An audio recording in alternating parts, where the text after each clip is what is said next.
વહાલા વિદ્યાર્થી મિત્રો, હું ડૉક્ટર પ્રભુદાસ પટેલ આપ સૌનું આ બીજા વ્યાખ્યાનમાં હાર્દિક સ્વાગત કરું છું. મિત્રો, ગઈકાલે ભાષાની વ્યાખ્યાઓ અને લાક્ષણિકતાઓ અંતર્ગત પહેલું વ્યાખ્યાન આપણે આપ્યું હતું. તમે સૌએ માણ્યું હશે. ભાષાના અનુસંગે જુદા જુદા ભાષા વૈજ્ઞાનિકોએ કેવી વ્યાખ્યાઓ આપી છે તે આપ સૌ સમજ્યા હશો.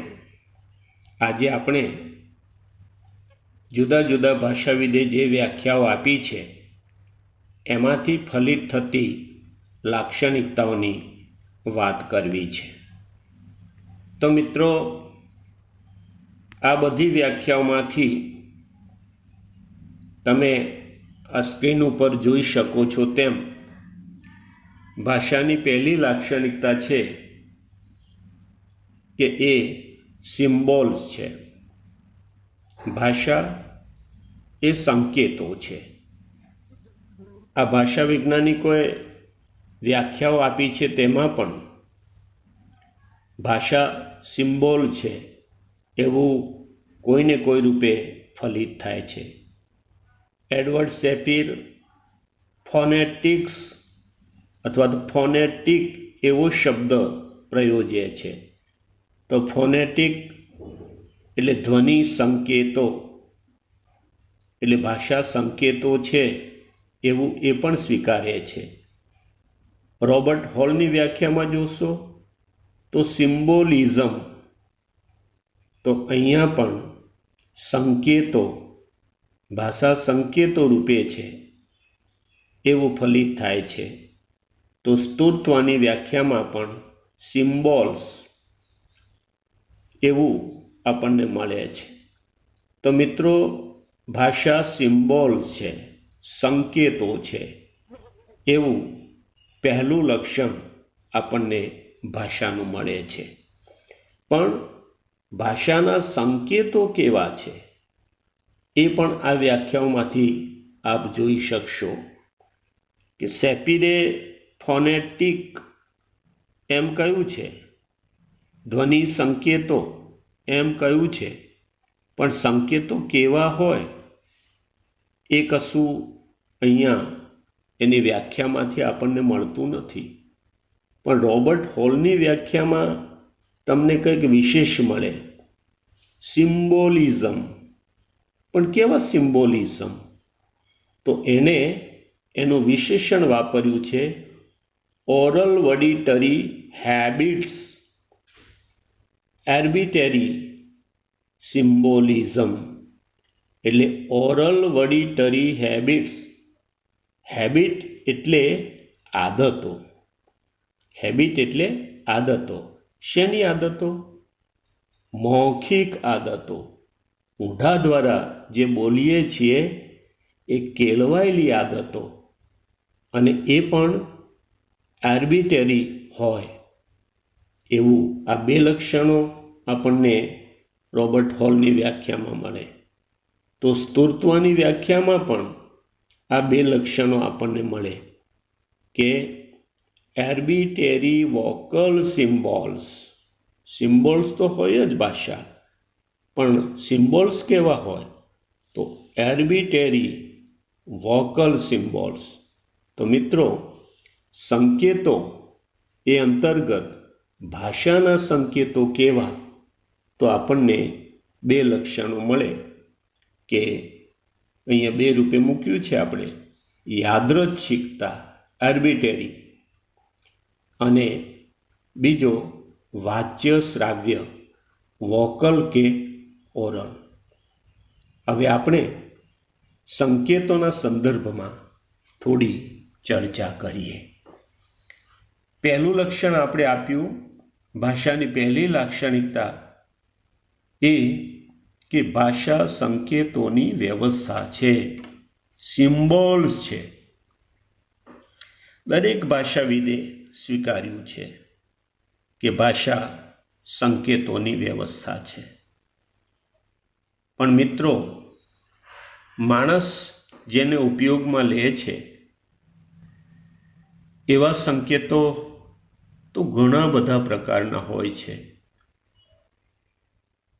સંકેતોમાં અપાર વૈવિધ્ય હોય છે અને આવા સંકેતો કોઈને કોઈ અર્થને વ્યક્ત કરતા હોય છે. તો ભાષાના સંકેતોને, આવા વૈવિધ્યવંતા સંકેતોને કઈ રીતે અલગ તારવી શકાય?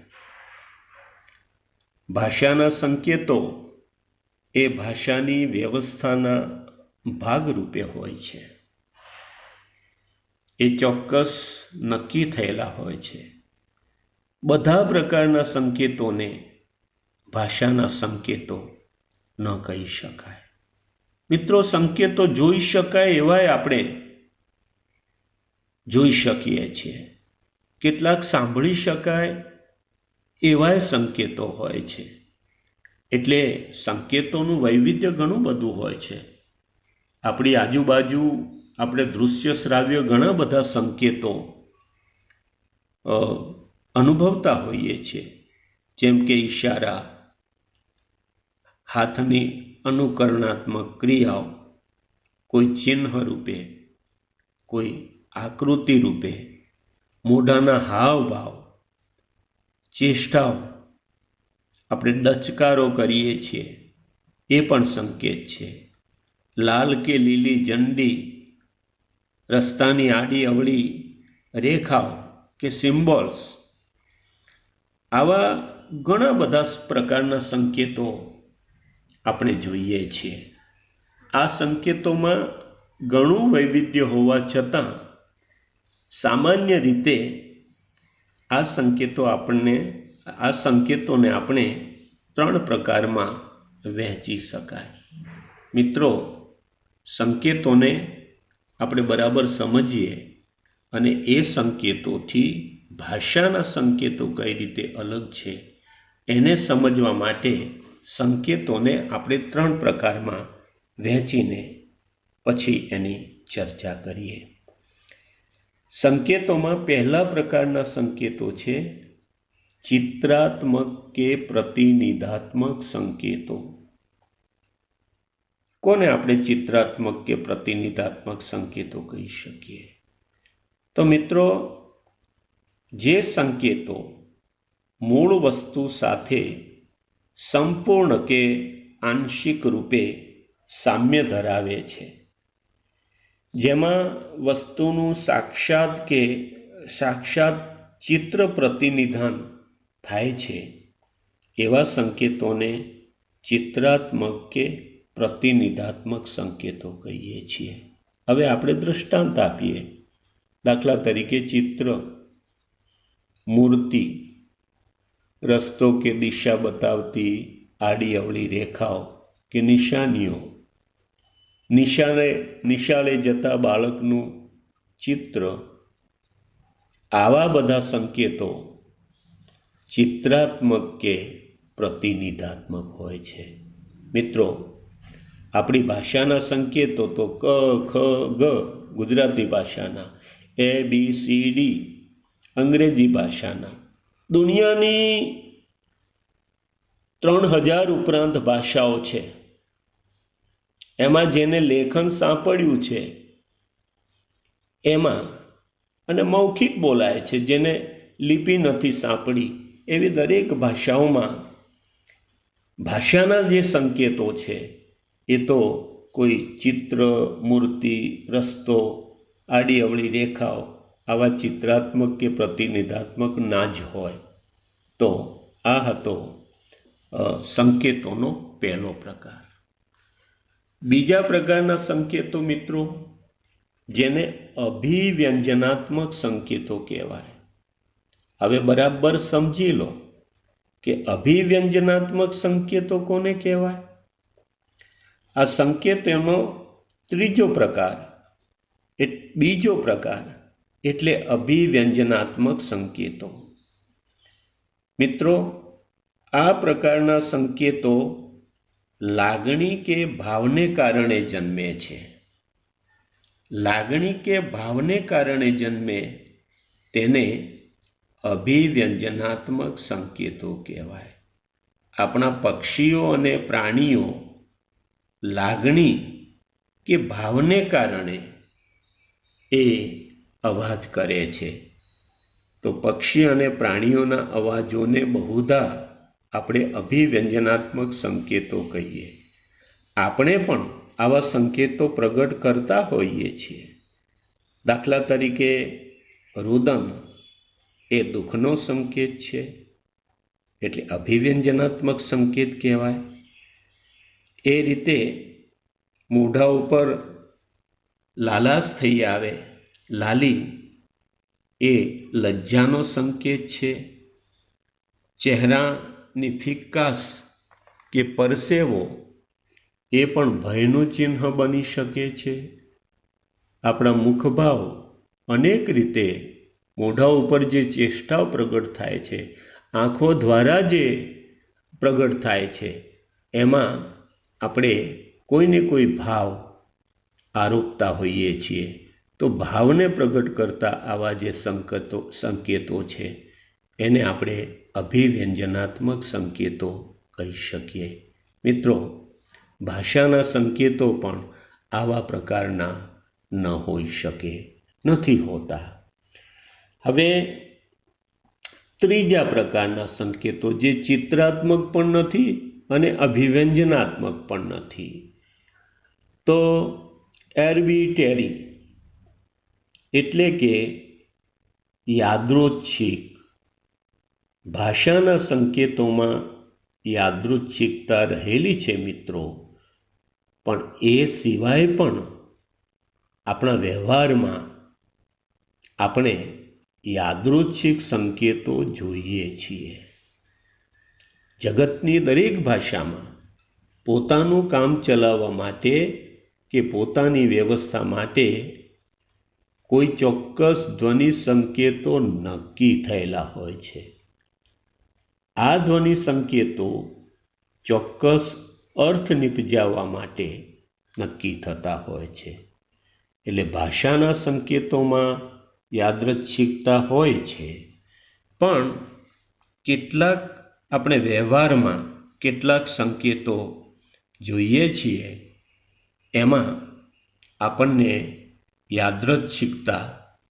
યાદૃચ્છિકતાનો અર્થ કરી લઈએ મિત્રો. યાદૃચ્છિકતા એટલે ઈચ્છા પ્રમાણે યોજાયેલા, માણસની ઈચ્છા પ્રમાણે યોજાયેલા. એમાં કોઈ લક્ષણ કે ગુણધર્મ જોવાય નહીં. માણસે ઈચ્છા પ્રમાણે યોજેલા છે, એટલે ઐચ્છિક છે, સ્વૈચ્છિક છે, મરજિયાત છે. દાખલા તરીકે કાળા વસ્ત્રો પહેરીને સ્ત્રીઓ જતી હોય તો આપણે સમજીએ છીએ કે શોખ. કાળી પટ્ટી કે કાળા વસ્ત્રો એ શોખ પ્રગટ કરતો યાદૃચ્છિક સંકેત છે. કાળા વસ્ત્રો સાથે શોકનો આમ કંઈ સંબંધ નથી, પણ સમાજે નક્કી કર્યું છે કે સફેદ વસ્ત્રો પહેરીને લોકાચાર જવું કે કાળા વસ્ત્રો પહેરીને જવું, આ યાદૃચ્છિક સંકેત છે. સૌભાગ્ય તિલક, ચાંદલો, તો એ પણ સૌભાગ્યનું એક ચિહ્ન છે. એ યાદૃચ્છિક સંકેત છે. ચાંદલા કે સિંદૂર સાથે કે મંગળસૂત્ર સાથે એવા કોઈ ગુણલક્ષણ નથી એ થતા, પણ સૌભાગ્યવતી સ્ત્રી હોય તો એ મંગળસૂત્ર પહેરે છે. તો મંગળસૂત્ર એ શું છે? એક સંકેત છે, સૌભાગ્યનો સંકેત છે, પણ સ્વૈચ્છિક રીતે નક્કી થયેલો છે. એવા ઘણા બધા સંકેતો આપણને યાદૃચ્છિક સંકેતો મળે. મિત્રો, ભાષાના સંકેતો યાદૃચ્છિક છે, પણ આ સૌભાગ્ય તિલક કે કાળા વસ્ત્રો આવા નથી. ભય સૂચવવા લાલ ઝંડી, તો એ યાદૃચ્છિક સંકેત છે, નિર્વિઘ્ન માટે લીલી ઝંડી એ યાદૃચ્છિક સંકેત છે. હા પડવા માટે માથું હકાર ભણવું એ યાદૃચ્છિક સંકેત છે. ડચકારો એ પણ યાદૃચ્છિક સંકેત છે. પણ ભાષાના સંકેતોમાં યાદૃચ્છિકતા ખરી, પણ આવા પ્રકારના સંકેતો નથી. એટલે આપણે અહીંયા ભાષાની યાદૃચ્છિકતા એમ કરીને મુદ્દો ચર્ચીએ છીએ. સંકેતોના 3 પ્રકાર સમજ્યા આપણે: ચિત્રાત્મક, અભિવ્યંજનાત્મક અને યાદૃચ્છિક. અને અલગ મુદ્દો ભાષાની યાદૃચ્છિકતા. એને ભાષાની યાદૃચ્છિકતા કેવી છે? તો મિત્રો જુઓ, જગતની દરેક ભાષામાં પોતાનું કામ ચલાવવા માટે કે પોતાની વ્યવસ્થા માટે કોઈ ને કોઈ ધ્વનિ સંકેતો નક્કી થયેલા હોય છે. ધ્વનિ સંકેતો એટલે અવાજ રૂપે સંકેતો. ABCDEFથી Z સુધીના અંગ્રેજી ભાષામાં નક્કી થયેલા ધ્વનિ સંકેતો છે. ક ખ ગ ઘ ગુજરાતી ભાષાના ધ્વનિ સંકેતો છે. વળી આ ધ્વનિ સંકેતોમાંથી આપણે શબ્દ બનાવીએ છીએ, વાક્ય બનાવીએ છીએ. એટલે આ ધ્વનિ સંકેતો ચોક્કસ અર્થ નિપજાવવા માટે હોય છે. ભાષાના સંકેતો પણ સ્વૈચ્છિક રીતે, ઐચ્છિક કે મરજિયાત રૂપે નક્કી થયેલા હોય છે. જેમ કે અમુક આકાર હોય એને આપણે ચોક્કસ રીતે ક કહીએ છીએ. ચોક્કસ રીતે ઉચ્ચારણની પદ્ધતિ છે. ધ્વનિ સંકેત માટે ચોક્કસ લિપિ ચિહ્ન આપણે નક્કી કરેલું છે. મરજિયાત રીતે આ જગતની જુદી જુદી વસ્તુઓ, પદાર્થો, પશુઓ, પક્ષીઓ, માણસના નામ, શહેરના નામ કે લાગણી, આ બધા માટે જુદી જુદી ભાષામાં શબ્દોના સંકેતો નક્કી થાય છે. આ બધામાં યાદૃચ્છિકતા રહેલી છે. મિત્રો, ભાષામાં નાનામાં નાનો ઘટક હોય તો ધ્વનિ સંકેત, ફોનિમ. દાખલા તરીકે ક ગુજરાતી ભાષાનો ફોનિમ છે, એ અંગ્રેજી ભાષાનો ફોનિમ છે. આવા ચોક્કસ ધ્વનિઓ, એમાંથી શબ્દો, વાક્યો, ભાષાની આખી વ્યવસ્થામાં યાદૃચ્છિકતા રહેલી છે. અને એ કોઈ પ્રાણી, પક્ષી, આ દરેક માટે આપણે વાપરીએ છીએ, યોજીએ છીએ, એમાં પણ યાદૃચ્છિકતા રહેલી છે. દાખલા તરીકે એક પ્રાણીને ઓળખવા માટે આપણી ગુજરાતી ભાષામાં ઘોડો એવો શબ્દ છે.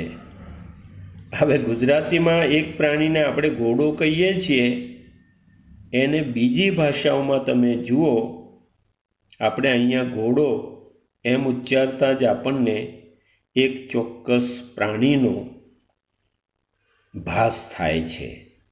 પણ અંગ્રેજીમાં જો ઘોડા માટે હોર્સ એવો શબ્દ છે. એ રીતે બીજી ભાષાઓમાં, સંસ્કૃત ભાષામાં તો અશ્વ એવો શબ્દ છે. મિત્રો, એક જ પ્રાણી માટે દરેક ભાષામાં જુદો જુદો સંકેત વપરાય છે, શબ્દ સંકેત. એનો મતલબ કે દરેક ભાષામાં યાદૃચ્છિક રીતે, મરજિયાત રીતે, સ્વૈચ્છિક રીતે સંકેતો નક્કી થયા હોય છે. તો આ રીતે ભાષાના જે સંકેતો છે એ યાદૃચ્છિક હોય છે, સ્વૈચ્છિક, ઐચ્છિક કે મરજિયાત હોય છે. અને મરજિયાત હોવા છતાં ફરજિયાત કેમ હોય છે? કે પહેલાંથી બકરો એક પ્રાણી માટે નામ આપ્યું અને આજે આપણે ચાલો આ પ્રાણીનું નામ કૂકડો પાડો, આ રીતે બદલતા જઈએ તો ભાષામાં અરાજકતા સર્જાય.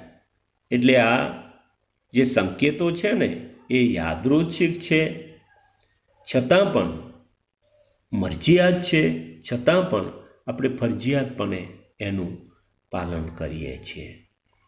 પછી મિત્રો, ભાષાનું એક ખાસ લક્ષણ, યાદૃચ્છિકતા તો સમજ્યા, પણ બીજું એક લક્ષણ આ ભાષાવિદોએ એમની વ્યાખ્યામાં પ્રગટ કર્યું છે. રોબર્ટ હોલે કહ્યું કે ઓરલ વડીટરી, મૌખિક આદતો, એટલે કે મોઢાના અંગો દ્વારા ઉચ્ચારાય છે, વોકલ છે. સ્તુત્વની વ્યાખ્યામાં પણ વોકલ શબ્દ આપ્યો છે. એટલે એનો મતલબ એ થયો કે ભાષાના સંકેતો વાચ્ય, શ્રાવ્ય, વોકલ કે ઓરલ છે. આપણે જોયું કે ભાષાના સંકેતો વોકલ કે ઓરલ છે.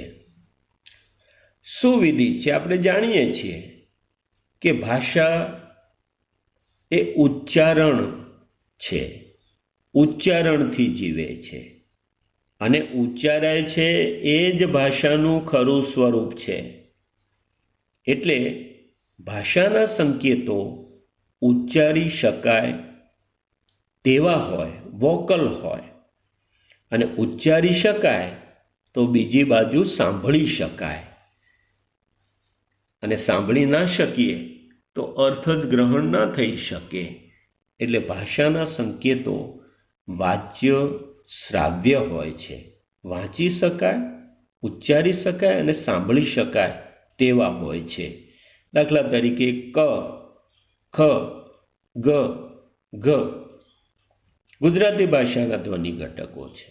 એ, બી, સી, ડી અંગ્રેજી ભાષાના ધ્વનિ ઘટકો છે. એટલે દરેક ભાષામાં આવા વાચ્ય, શ્રાવ્ય, ધ્વનિ સંકેતો પસંદ કરવામાં આવે છે, પસંદ કરવામાં આવ્યા હોય છે.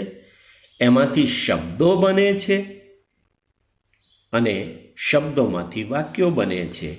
એટલે ભાષાના બધા જ સંકેતો વાચ્ય, શ્રાવ્ય હોય છે. મિત્રો, ભાષાની મહત્વની લાક્ષણિકતા આ ત્રણેય ભાષાવિદોએ એમની વ્યાખ્યામાં સ્વીકાર્યું છે કે ભાષા સિસ્ટમ છે. સિસ્ટમ એટલે વ્યવસ્થા, સિસ્ટમ એટલે યોજના, મેથડ.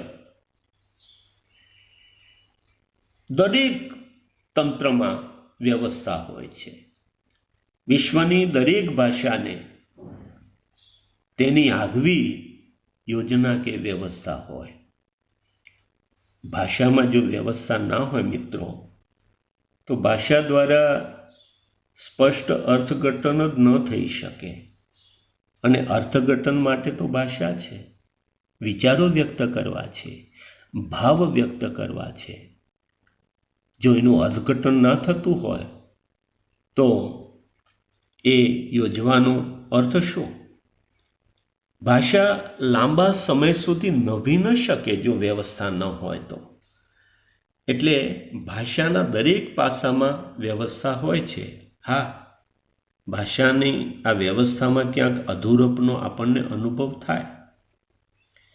ભાષામાં શેમાં આપણને યોજના કે આવી સિસ્ટમ જોવા મળે છે? તો જો ધ્વનિ ઘટકો પસંદ કરવા, ધ્વનિ ઘટકોનું કઈ રીતે ઉચ્ચારણ કરવું, કઈ રીતે શબ્દ બનવો, રૂપ ઘટક બનવો, શબ્દ બનવો, ભાષાનો પદોનો ક્રમ, ભાષામાં પદ સંવાદ, લિંગ વ્યવસ્થા, વચન વ્યવસ્થા, કૃદન, વિભક્તિ, કાળ. ભાષામાં અનેક પ્રકારની ચોક્કસ વ્યવસ્થા હોય છે મિત્રો.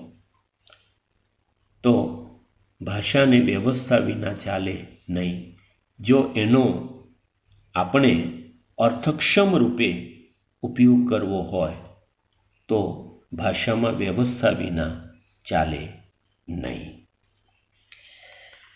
તો મિત્રો, ભાષા એ વ્યવસ્થા છે, એ આપણે જોયું.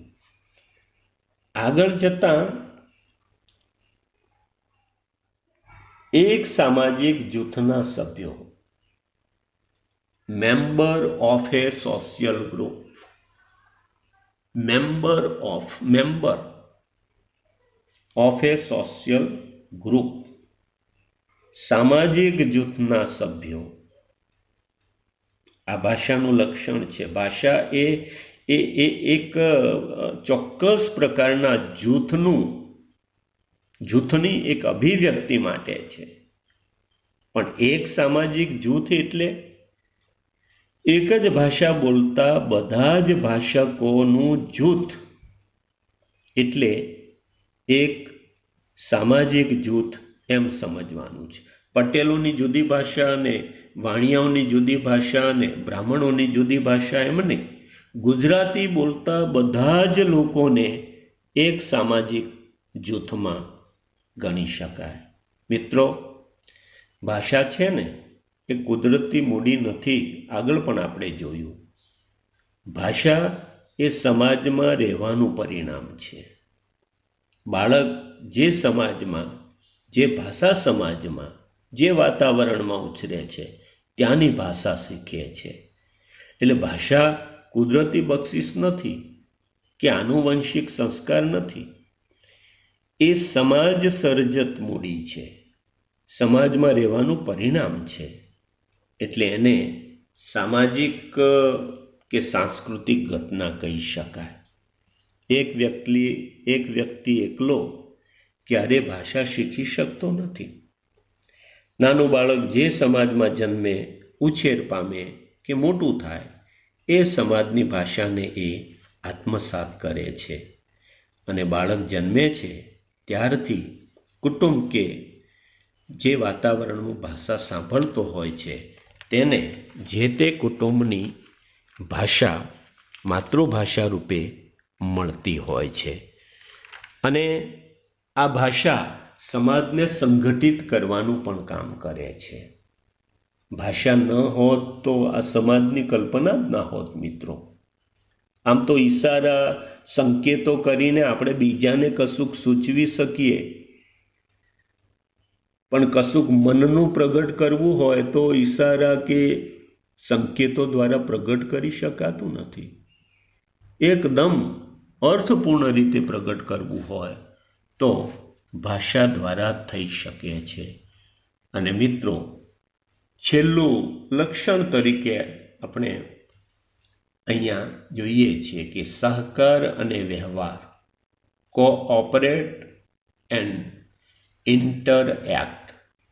ભાષા દ્વારા, આ જો કે ભાષાનું કાર્ય છે, ભાષા દ્વારા સહકાર અને વ્યવહાર થાય છે.